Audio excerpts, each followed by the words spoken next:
Kom ons bid saam. Here Jesus Christus, Vader, dankie dat ons vanoggend U naam kan kom groot maak, dat ons as U kerk, as U gemeente kan by mekaar wees, dat ons voor U kan kom staan en sê, Here, dankie vir alles wat U vir ons kom doen. Dankie vir wie U is, dat U vir ons sorg, dat U goedheid nooit eindig nie. Dankie dat ek hier kan staan en kan weet dat U elke een wat hier is, op hulle naam ken. Dat U weet wat hulle storie is, dat U weet wat in hulle harte, in hulle lewens, in hulle liggame aangaan. Dat ek weet, U sê, U is lief vir elke een van ons, maar dat U ons ook geroep het. Dat U ons geroep het om te leef in U koninkryk, dat U ons geroep het om U kinders te wees, en dat U vir ons aan die kruis ook kom sterf het om ons te kom vrymaak. Vry van die kettinge wat ons bind, vry van ons eie swak besluite en verkeerde besluite, vry van vrees, om in hierdie wêreld te kan leef vir U en teenoor ander. Ek loof U daarvoor. Amen. Ons gaan vanoggend saam lees uit Matteus 25 uit. In Matteus 25, daarvan vers 14 af, gaan ons lees. Dit is 'n gelykenis wat Jesus vertel, en daarom begin dit ook, want dit is net, so Jesus vertel eintlik hier 'n storie, om iets vir ons te kom leer, of iets wat hy wil hê ons moet vang, né? Iets wat hy wil hê ons moet besef. So Jesus begin, dan sê hy, want dit is net soos 'n man wat op reis gaan, en sy slawe roep, en sy besittings aan hulle toevertrou. Nou, net gou myself onderbreek vinnig hierso. Wat is ons teks vir hierdie jaar? Julle maak my soms trots. Matteus 22 is ons teks wat ons werk vir hierdie jaar, nee, wat sê vir ons iets van ons identiteit. Matteus 22, die van julle wat nou nog nie dit lekker weet nie, gaan lees dit, sê ons is uitgenooides na 'n feesmaal toe. Dis die een ding wat ons is. Maar dan sê Matteus 22 ook dat die koning stuur sy slawe uit in hierdie wêreld in. So as Jesus nou hier in Matteus 25 praat en sê hy het sy slawe gaan roep, dan kan ons miskien ook al klaar daarin iets van ons raak sien, dat Jesus hier eintlik met ons praat. Okay? So, want dit is net soos 'n man wat op reis gaan en sy slawe roep en sy besittings aan hulle toevertrou. Vir een het hy 5 talent gegee, vir 'n ander een 2 en vir nog 'n ander 1. Vir elke een volgens sy eie vermoë. Myself gou vinnig weer onderbreek. Vir een het hy 5 talent gegee. Daai talent is 'n muntstuk, 'n goue muntstuk. Nou ek het nog altyd gedog, okay, dis nou 'n muntstuk, great. Hierdie ouens het dalk nou soos 'n R100 of 'n R200 gehad om mee te gaan werk. 1 talent was omtrent 3 jaar se salaris.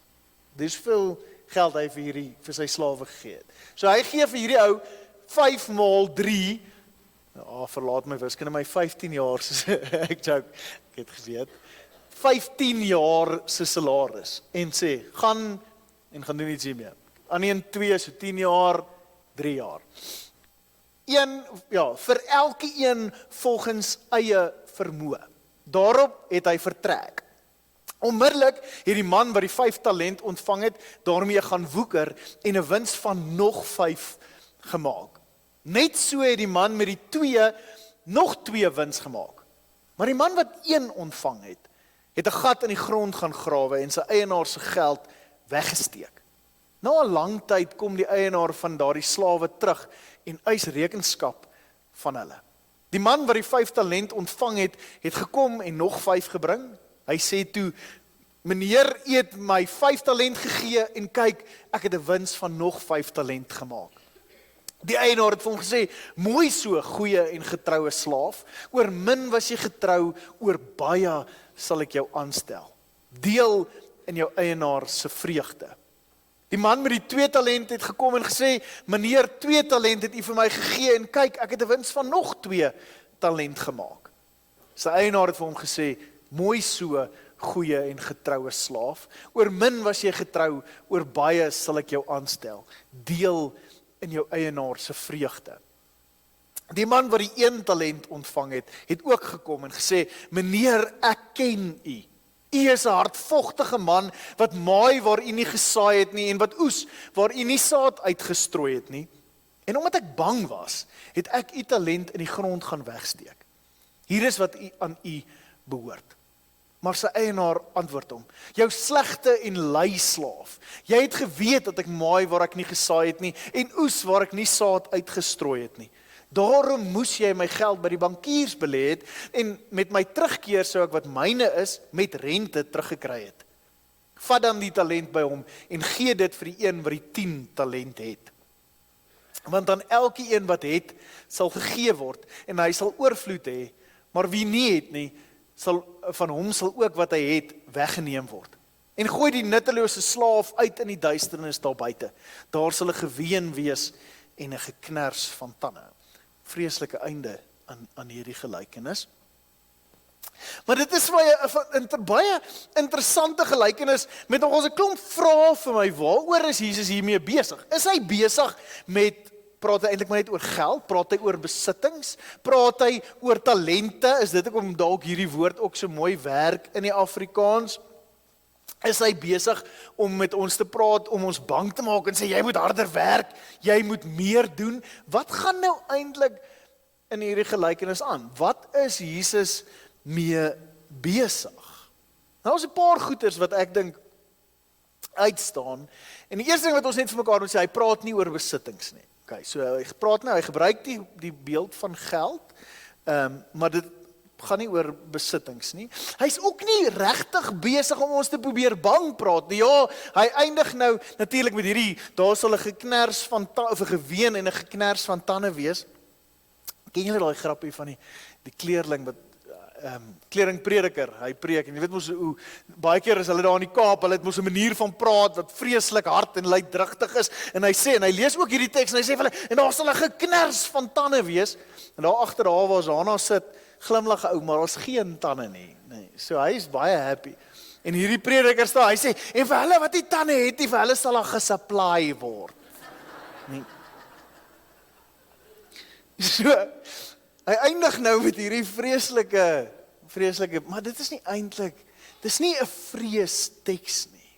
As hy hier praat oor die koning wat vir sy mense kom 'n talent gee, hierdie eienaar, dan praat hy eintlik oor gawes. Die Bybel kom en die Bybel praat op baie verskillende plekke, Korintiërs, Petrus, Romeine wat ons laasweek gelees het, Romeine 12, sê hy, elke een van ons het sekere gawes, of het 'n gawe. In 1 Petrus 4 staan daar dat elke een van ons het 'n sekere gawe gekry. Daar is nie so iets soos 'n gelowige, daar is nie so iets soos 'n kind van God wat nie 'n gawe het nie. In ander woorde, jy wat hier sit, het 'n gawe. Hierdie teks kom en hy sê, elke een van die eienaar se slawe het iets gekry om mee te gaan woeker. En dit is die wegspringplek van hierdie teks. Elkeen van ons het 'n gawe gekry. Dan sê hierdie teks, hierdie gelykenis sê, elke slaaf het 'n talent gekry, of 5, of 2, of 1, volgens sy vermoë. 1 Petrus praat van gawes, dan sê hy, elkeen het 'n gawe gekry wat by hom pas. Die Grieks sê eintlik iets soos 'n gawe wat soos 'n skoen aan hom pas. In ander woorde, die gawe wat jy het, is iets wat net jy het en wat joune is, wat pas by jou persoonlikheid, wat pas by jou lewenstyl, wat pas by wie jy is. Dit is 'n perfekte geskenk, is 'n perfekte gawe wat jou en jou persoonlikheid komplementeer, wat jou en jou persoonlikheid ook kan bevestig of sterk maak. Romeine 12 sê dat hierdie gawes verskil van mekaar. Julle ken ook daai teks, ons is almal deel van dieselfde liggaam, né? So 'n hand kan nie doen wat die voet doen nie, 'n neus kan nie doen wat die oor doen nie. Elke een van ons het 'n gawe wat net myne is en wat ek kan gebruik, wat niemand anders het nie. Of niemand anders tot dieselfde mate het nie, of niemand anders in dieselfde manier het nie. En dit is 'n ongelooflike belangrike ding om te onthou, want dit beteken dat as jy 'n gawe het en jy gebruik nie jou gawe nie, dan is die mense rondom jou armer. Dan is die gemeenskap, die gemeente rondom jou armer, want niemand anders het daai gawe nie. Hulle kan nie dit kry by enige iemand anders nie. Nou wat is 'n gawe? Dit is nou, want ek dink as ons praat oor gawes, dan is daar al klaar eers bietjie in baie van ons se harte miskien 'n reaksie van maar ek weet nou nie hier wat nou hier aangaan nie. Gawes is so bietjie partykeer van 'n vloekwoord in die NG Kerk.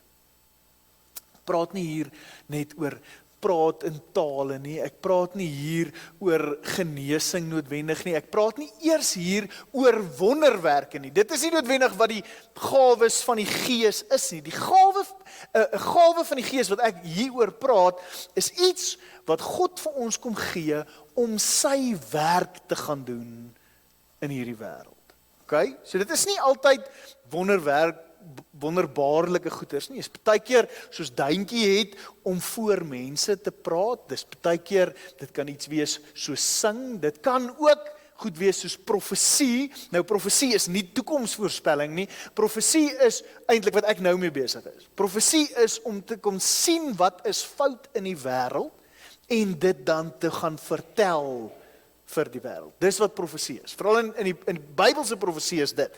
Enige profeet in die Bybel sê, hier's konings wat besig is om foute te maak, die Here sê vir hulle moet ophou met die foute wat hulle gaan doen. Dis wat profesie is. Dis nie toekomsvoorspelling nie. So 'n gawe is die vermoë om God se werk in hierdie wêreld te gaan doen, soos wat net jy kan doen. In die gelykenis in Matteus 25 kom hierdie eienaar en hy gee vir sy slawe gawes of talente op 'n manier wat pas by hulle. Eintlik sê hy, hoeveel is ek bereid om, of wat se risiko is ek bereid om te vat? Nee, hoeveel is ek bereid om te verloor, sê die eienaar eintlik as hy vir die een slaaf sê, hier's vir jou 5, sê hy, ek vertrou jou, ek weet jy's 'n goeie ou, ek is bereid om die kans te waag dat ek 5 talent kan verloor, so ek gaan vir jou 5 gee. Vir elkeen volgens sy vermoë, as God vir jou 'n gawe gee, dan sê hierdie gelykenis is God eintlik besig om so 'n bietjie van 'n risiko met jou te vat. Hy's besig om 'n bietjie van 'n ek weet nie, nou kan ek nie dink hoe om dit in Afrikaans te sê nie, 'n bet te plaas op jou, 'n weddenskap, dankie, groot woord. Ons bly by bet. God plaas so 'n bietjie van 'n weddenskap op jou om te sê, ek ken my kind, ek ken vir Jannie of vir Pietie of vir Sunny, ek vertrou hulle en ek gaan vir hom iets gee om in hierdie koninkryk mee te gaan woeker. Ek gaan vir hom iets gee om mee te gaan werk, iets wat hy dalk nie gaan gebruik nie, dalk iets wat hy gaan verloor, maar ek gaan hom vertrou hiermee. Daarom is dit ook so belangrik om te verstaan dat hierdie gawe wat jy het, kom van God af. Dis nie maar net iets wat geneties deel is van jou nie. So dit gaan nie nou oor rugby speel of sport of goeie wiskunde of whatever nie. Hierdie is iets wat nie liggaamlik deel van jou is nie, maar wat die Heilige Gees vir jou kom gee. 1 Korintiërs 12 sê, daar is natuurlik baie verskillende gawes wat ons as Christene kan kry. Maar dit beteken nie dat daar 'n gees is vir elke gawe nie. Al hierdie gawes kom van een en dieselfde Gees. Daar is ook baie dinge wat aan Christene gegee word om spesiaal te doen, maar dieselfde Here staan agter al hierdie verskillende dinge. Dit gebeur ook, daar gebeur ook, baie spesiale dinge met ons as Christene.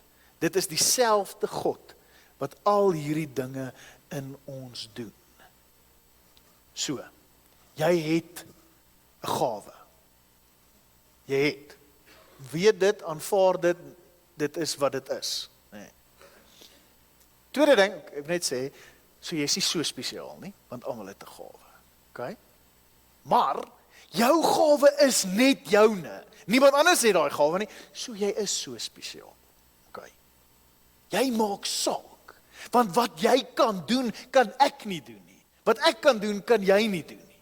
Dit is hoe dit werk in die kerk. Dit is hoe die liggaam van Christus werk. Almal het 'n gawe, elkeen se gawe is uniek aan hom of aan haar, net syne.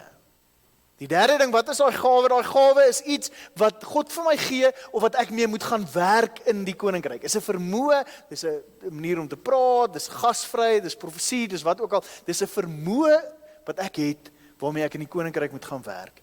En die vierde ding is daai ding kom van God af. Dis 'n geskenk wat God vir jou gee. En wat gebeur wanneer ek my gawe gebruik?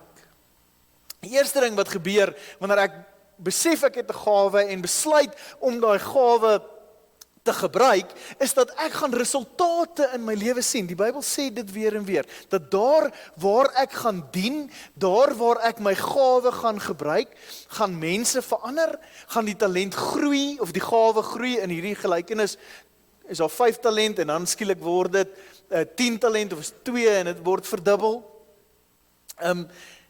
As ek getrou en betroubaar in die koninkryk my gawe gaan gebruik, dan sien ek resultate.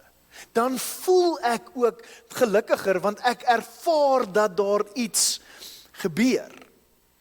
Die tweede ding wat gebeur wanneer ek my gawe gebruik is, dan is ek gehoorsaam.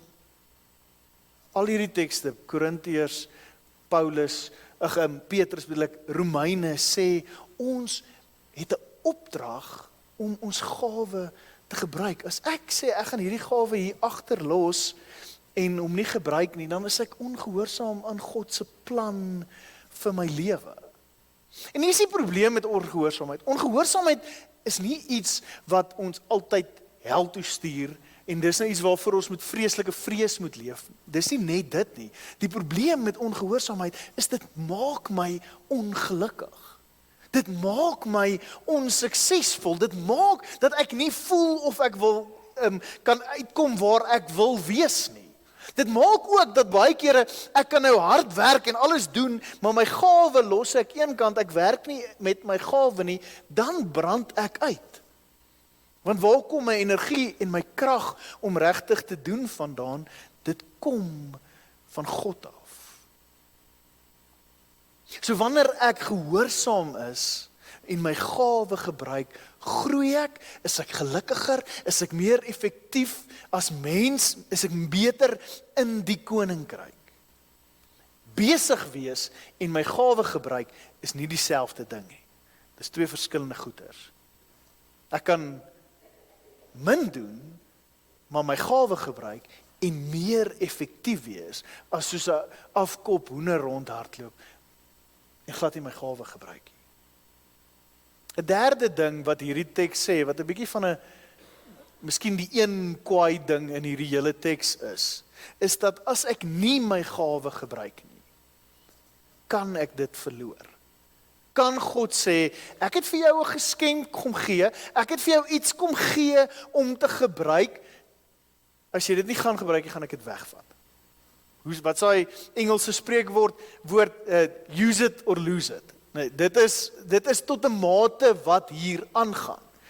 Die twee werk saam, dis net soos, waar ek nou myself as 'n mens bevind, miskien op 39, ek haat oefen is vir my vrek sleg, so nou om te begin oefen is amper onmoontlik, want ek stap nou die dag na Tannie Gesina toe en toe ek uit asem uit, af in die straat, of ek kyk krieket, dan kry ek miltsteek, nee.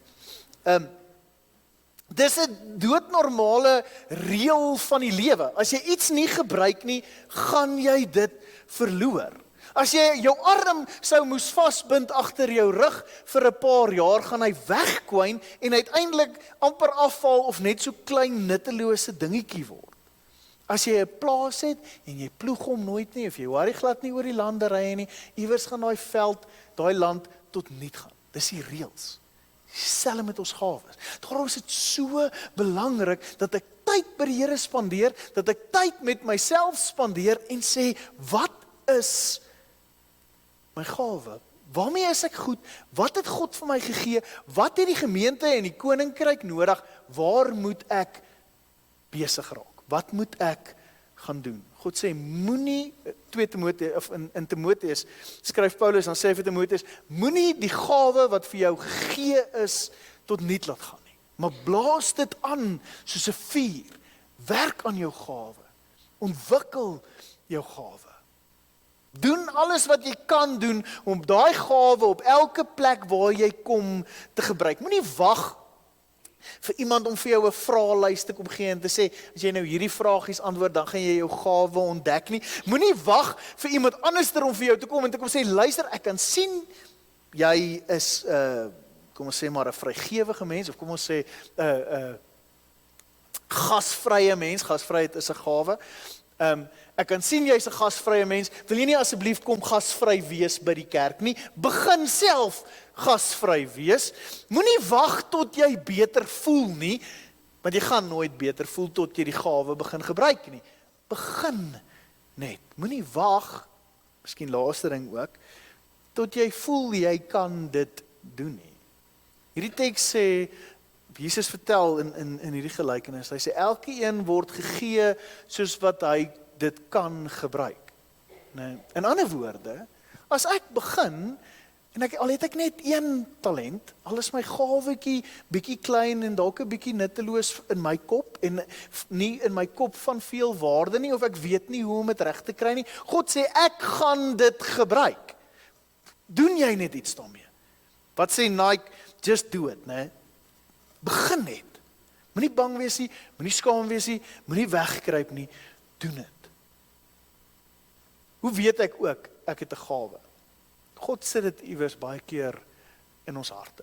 As jy 'n begeerte het om iewers te dien, as jy iewers in jou het 'n lus om uit te help, om betrokke te raak iewers, as jy in jou hart hierdie gevoel het, maar ek moet dit doen, gaan doen dit. Dis God wat dit gee.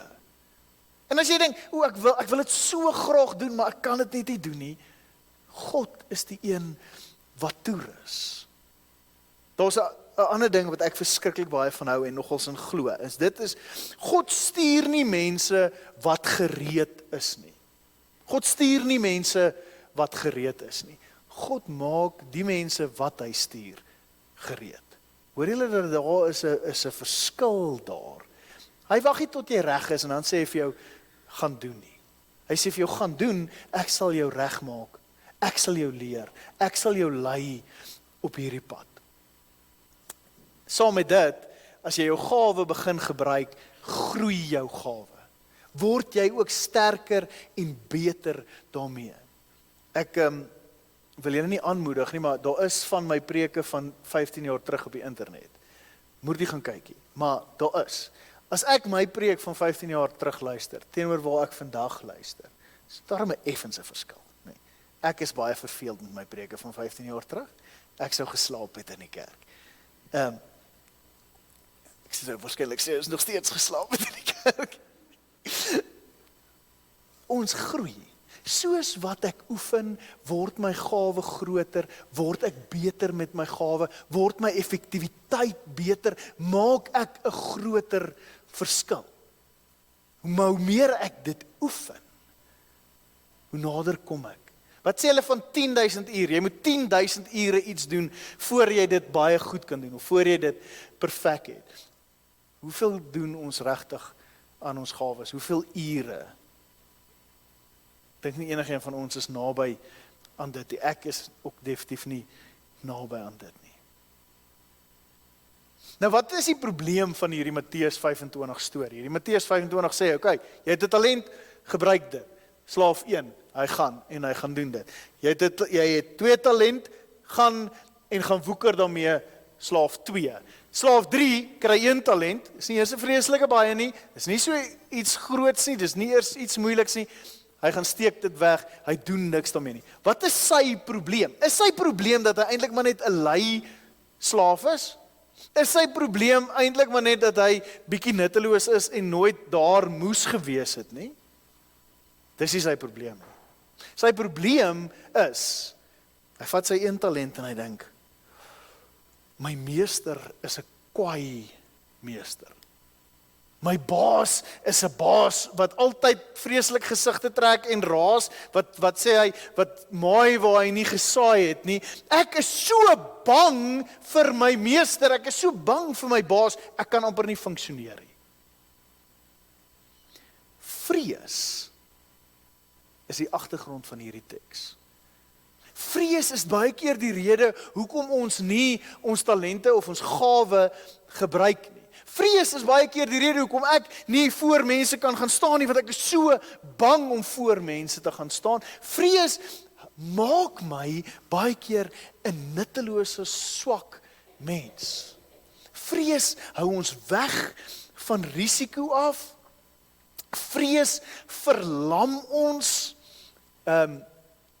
Bonhoeffer, teoloog wat tereggestel is deur die Nazi's in die Tweede Wêreldoorlog. Hy skryf, die sonde van goeie mense is dat hulle weghardloop van verantwoordelikheid, want hulle is bang. Die boodskap van hierdie teks, al praat hy nou oor 'n geknars van tande en 'n geween, is nie wees bang, werk harder, doen meer nie. Die boodskap van hierdie teks is, jy hoef nie bang te wees nie. Moenie bang wees nie. God is by jou. God gee vir jou 'n gawe. God wil jou gebruik. Hierdie slaaf, hierdie derde slaaf, verbeel homself dat sy baas hierdie monster is, en dan is sy baas hierdie monster. As vrees is wat ek myself verbeel, is vrees wat ek gaan kry. As genade en versterking en krag is wat ek myself verbeel, dan is genade wat ek gaan ontvang. Moenie toelaat dat vrees of 'n denke van jouself dat jou gawe nie goed genoeg is nie, of hierdie idee wat die wêreld ook in ons kop kom sit, dat jy kan nie dit regkry nie, dis nie vir jou moontlik nie. Moenie dat dit jou weghou daarvan om jou gawe in die koninkryk van God te gaan uitleef nie. Moenie toelaat dat vrees, en ek praat met almal van ons, en vanoggend spesifiek met julle wat nou by kerkraad gaan, wat ja gesê het vir die kerkraad, moenie toelaat dat vrees jou weghou van God se roeping op jou lewe nie. Jy het 'n gawe wat net joune is. Niemand anders het nie. Jy het 'n gawe om iets te gaan doen in God se koninkryk. Wat God vir jou gegee het. Gaan en gebruik dit. Amen. Op daai noot wil ek sommer vra